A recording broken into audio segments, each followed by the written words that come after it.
So this is complex, but I'm going to try and break it down in a way that's relatively understandable. So when we have generational trauma, we have to remember that the generations before us, one, have not had good parenting advice at all. It's usually been beat the bad behavior out of them as the best advice possible, right? And we don't have an understanding of good psychology, and we don't have an understanding of mental health conditions or neurodivergences.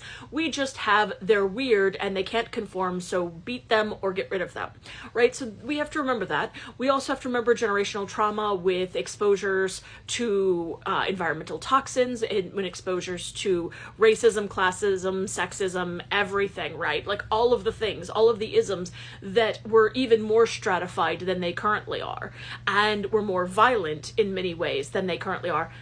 Not across the board. Obviously, I understand that there's lots of nuance here. I'm trying to simplify for explaining purposes.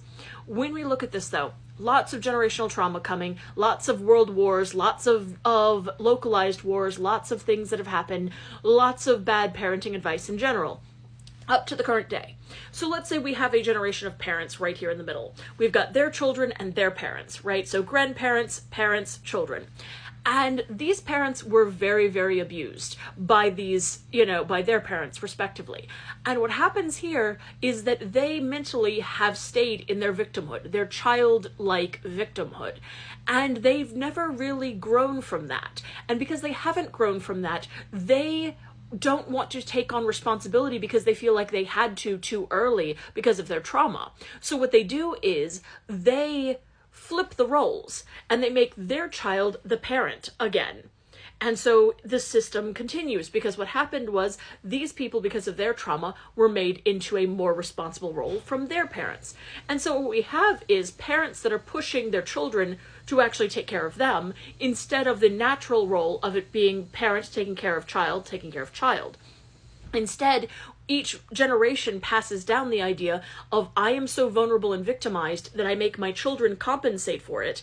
I put them up on the responsibility line. I have them take care of me. Then this child grows up and goes, I don't want to be like my mother. I'm going to do this. I'm going to do this differently. And then this person has a child and they go, I can't deal with this. Oh my God, I'm so triggered. I'm so upset. You're going to have to grow up faster. Or they pass on that trauma. They're more reactive like their parents were. They try to shut down their issues and instead bleed them out all over the place. It's like trying to take toxic waste and shove it into a closet. Like, sure, you can shove toxic waste in a closet, but it's going to start leaking out. Those barrels are not rated for that. It's going to leak out all over everything and poison everything. And that's what's happening with the trauma. The trauma is leaking out into all of their relationships, all of their perceptions. And instead of having a healed or healing perspective of the world, they have, I am the victim here, and then making their children responsible for the emotions the child is causing in them.